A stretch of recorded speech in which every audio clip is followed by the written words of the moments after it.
అనారోగ్యానికి గురైన ఓ వ్యక్తిని అంబులెన్స్ ద్వారా తీసుకువెళ్ళి చికిత్స అందించిన Husnabad traffic head constable Ali. Traffic head constable Ali మీడియాతో మాట్లాడుతూ, పెద్దపల్లి జిల్లా ఓదెల మండలంలోని కనగర్తి గ్రామానికి చెందిన నరేష్ రెడ్డి అనే వ్యక్తిని కూలి పని నిమిత్తం ఓ కాంట్రాక్టరు హుస్నాబాద్కు తీసుకువచ్చాడు.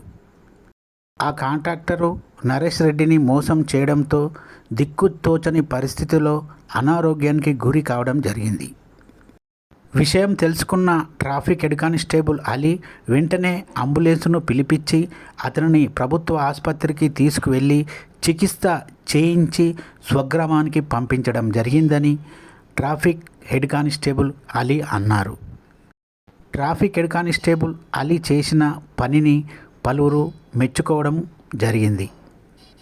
పలువురు అభినందించారు కూడా.